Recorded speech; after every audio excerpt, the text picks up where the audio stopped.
O.J. Moody is going to have a busy day. Egg out there on the corner. Egg out there on the corner. Egg out there on the corner. Egg out there on the corner. Egg out there on the corner. Egg out there on the corner. Egg out there on the corner. Just as you started to get your beat down, it's 2nd and 3. Good morning, YouTube. This is your favorite Steelers family. And about that intro, if you know, you know. Back out there on the corner. Back out there on the corner. My name is Juice, and to the left of me, I know you can't see him, but I have Duck. And today we're going to be talking about that performance against the Broncos. I know it's a little weird to say, but the defense was kind of sloppy. We gave up a lot of penalty yards, but we ended up with 1 interception, which we predicted, 1 forced fumble, 1 safety, and 7 sacks. The penalty yards were 89 yards. That's almost the whole length of the football field. I'm going to now talk about Big Ben Roethlisberger. He threw 29 for 41. That's not all that bad. He had 311 yards, 2 touchdowns, and 1 interception. A big fact that stands out to me is that if you look at the other greats in the league, like Tom Brady, out of 2 weeks, he's thrown 3 interceptions. Now, if you look at Ben, he only threw 1. Now, when it comes to the run game, we were wrong. James Conner definitely stepped up. Benny Snell put the ball on the ground, and he didn't have much for rushing yards. But James had 16 rushes, 106 yards, 1 touchdown. He averaged 6.6. I think when James Conner is healthy, he's a dangerous runner. But the key word is when he's healthy. Okay, so I think it's going to be a very, very close battle for all the wide receivers to see who gets the number 1 spot. My prediction is Deontay Johnson gets it. He got 13 targets, 8 catches, 92 yards, and 1 touchdown. Him and Ray McCloud are excellent kick and punt returners. Deontay had a kick return called back due to a penalty. When it comes to our other receivers, our boy Claypool went 3 for 3, 88 yards, and 1 touchdown. Most of those yardage came on that long touchdown. Juju went 8 for 7 with 48 yards, and then Ebron showed up a little bit more, and he went 5 for 3 for 43 yards. Our receivers, they're dangerous, man. Once we get them all on the same page, they are dangerous. Now I'm going to pull out certain people from the defense. First of all, Mike Hilton, my dad's boy. He had 8 tackles, 2 tackles for a loss, and 1 sack. And TJ Watt had 4 tackles, 2 tackles for a loss, and 2.5 sacks. Yeah, man, Mike Hilton was everywhere that he needed to be. That guy, he really knows the game of football. Now, when it comes to Joe Hayden, we refer to him as Uncle Joe. Uncle Joe! He had 1 interception, and I seen that he was getting roasted for being burnt by Sutton. But I don't know about you, I can't keep up with Sutton, so let's keep the hate to a minimum. I'm going to move on to the passing game of Denver. Cortland Sutton had 6 targets with 3 receptions and 66 yards. He left the game with an injury. I hope he's okay. I hate to see how people go down with injuries. Jerry Jeudy also went down, but he recovered quickly. He had 7 targets with 4 receptions and 62 yards. Melvin Gordon, who also plays for the Broncos, had 19 rushes for 70 yards. Now, Drew Lock went down with an injury early in the first quarter. He was 1 for 5, only 20 yards. Stepped in for him was Driscoll.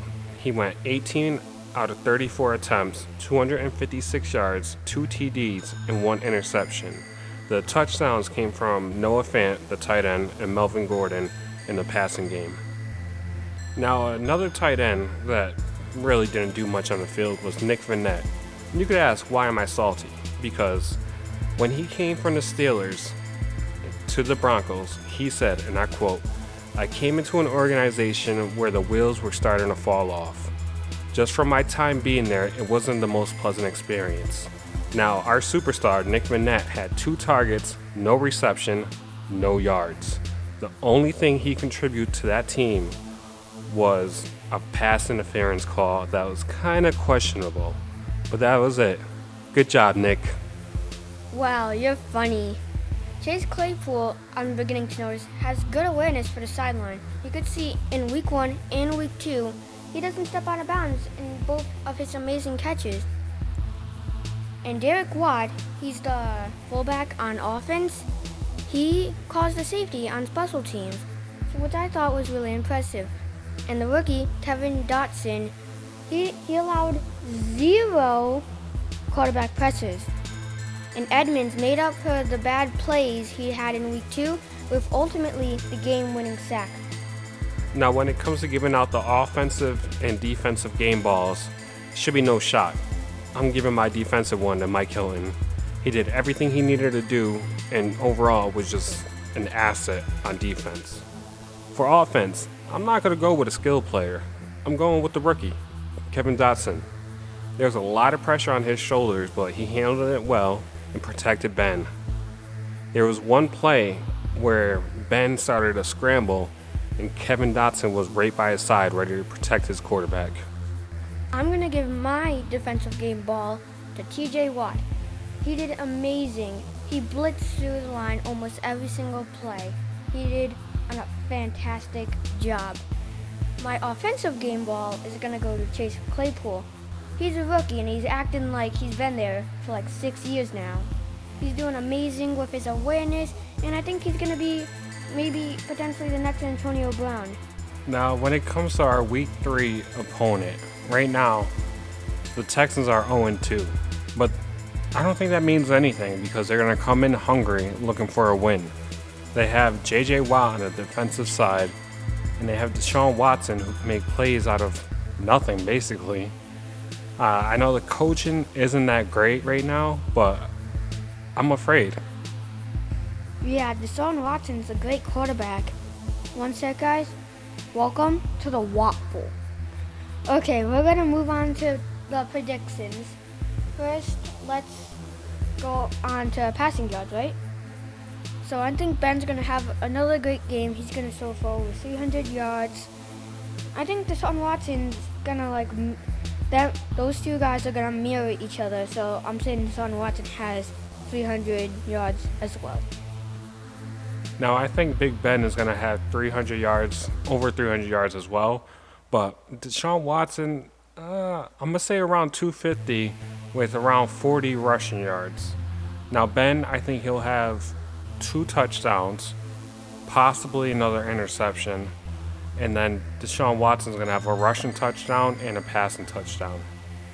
So I think the Steelers' lead receiver will be Claypool. I think it's because how his improvement is getting week by week.